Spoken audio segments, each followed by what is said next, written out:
आज खंडगिरी मेलारे आम जो आसी पहुँचलु एमती जड़े बाबा को देखिलु जो बाबा कि पानी को फुंकीदेवा फल माने मंत्र शक्ति उच्चारण कर से पानी को एमती भाव में जीवंत औषधीय कर दौरान जहाँकि से पानी जब कौन रोगी पीऊँच तेज से रोगी भल हो जाती सुस्थ हो जाती जहाँकि आप देखिपे आम सहित से गुरुदेव अच्छा आम सहित वार्तालाप करवा आउ कि रोगी अच्छा जो मैंने आसी सहित आलोचना करवा। अच्छा सर आप ना कौन पंचानन स्वाई कौटू आसछंती माच डमणा गाड़ कण। अच्छा आपण आज जो पानी नेले आपनकर विश्वास अच्छी जे गुरुदेव जदि से मंत्र उच्चारण करदे भल हो आज्ञा भल होची एवं आमे भी केते थर परीक्षा करजु जे तांग इरु नै कि आमे भी भल उपकृत हेचु। तबे आपण को पानी नै कसंती से मंत्रे की फुंकी की दियंती पानी। अच्छा से पानी रे भी हमर माने जतक ये हम शरीर रे कोनोसी गोटे जेपरी कौन सी गोटे ये रहो स्पिरिट अंश रहिले भी कहले से ये भी माने ये होची। आज्ञा एटा होची हम सनातनी मानकर कथा जो माने हिंदू धर्म रे अछंती से माने निहाती भाव रे देखिबे खंडगिरी मेला रे एठी जो साधु सन्यासी माने अछंती वर्ष सारा कौट था कहीं जानते कि जो खंडगिरी मेला हुए सेता बेल से माने निजको प्रकट करथांती एवं लोक मानकर दुख शुणी था। आम सीधा सड़क जा गुरुदेव पाखक दुई पद आम आलोचना करवा एत बड़ कार्य जिते होची निहाती भाव में समस्ते जानवा दरकार। तो गुरुदेव प्रणाम आज्ञा। गुरुदेव आप भल नाटा ओडावासी जाना चाहिए नहीं मत तो अरुण महाराज कहती आम हरिओम बाबा ये ट्रस्ट आम रुह आम आश्रम चंदगार अच्छी बाबा लोक हूँ विश्वास करते किंतु विश्वास मूल भगवान से निजर विश्वास बल से भल हमें आम कि नुह से प्रभु को डाक पानी देदे विश्वास भल हूँ से आसिक कहते आम आज्ञा आम सब ठीक होगा। तो आप जो ओडावासी कथार अच्छी एवं जो 5G जुगरे यही हिंदू धर्म में बहुत जन अच्छा टी सहजरे विश्वास करते तेज आप जो मंत्रोच्चारण करते ए बाड़ी विषय कहे बाड़ी जो आप बुलाती किसी गुमर कहतु माने हृदयर कथा तो बाड़ीटा हूँ आम यहाँ ब्रह्मदंड आम गुरु आमको देते यहाँ ये ब्रह्मदंड बल गुरु आशीर्वाद बल आम सब कार्य करूँ ये दंडर हूँ आम निजर सुरक्षा भी यहाँ कै कारण आमर नेगेटिव एनर्जी बहुत अच्छा ये दंड थी आम से पर्श भी हुए आपन थे क्या नेगेटिव एनर्जी दंड पर्श कला माने भी से दूर हुए आम गुरु जहाँ देते आमको।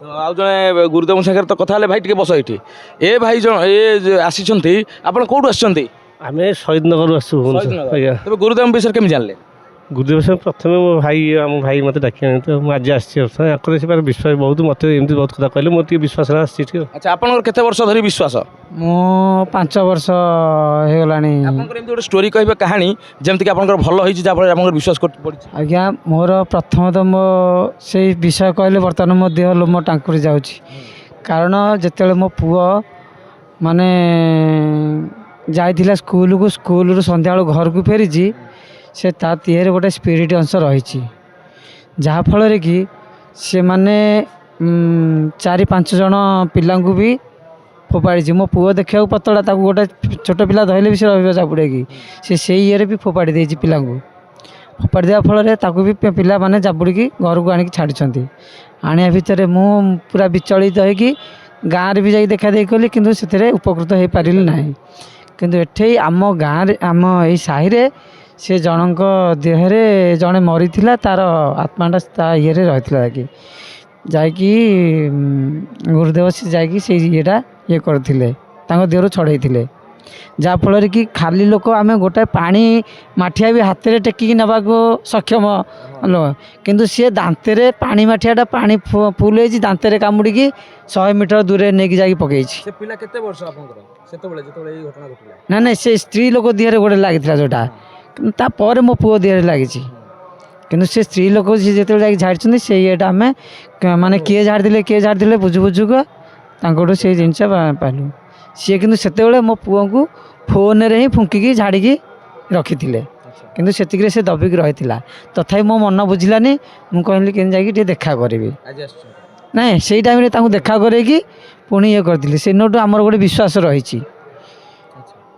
रही से ये भी जहाँ भल मंद जहाँ मोर जहाँ मु अन्य क्या विश्वास न करी प्रथम जनइले तापर मुझे कौन जगह को जीविक जहाँ करी कथार अच्छे विश्वास मिले हरि जितेबाला आपण मैंने शुणिपे प्रत्यक्षदर्शी कहवा अनुसार पुअर जिते स्पिरिट देहरे आसाला ସେତେବେଳେ ସେ ଗୁରୁଦେବଙ୍କ ସହିତ ଯୋଗାଯୋଗକୁ ଆସିଥିଲେ ଆଉ ସେତେବେଳେ ଗୁରୁଦେବ କେବଳ ଫୋନ୍ରେ ହିଁ ଝାଡ଼ିକି ପୁଅକୁ ରୋଗମୁକ୍ତ କରିଦେଇଥିଲେ।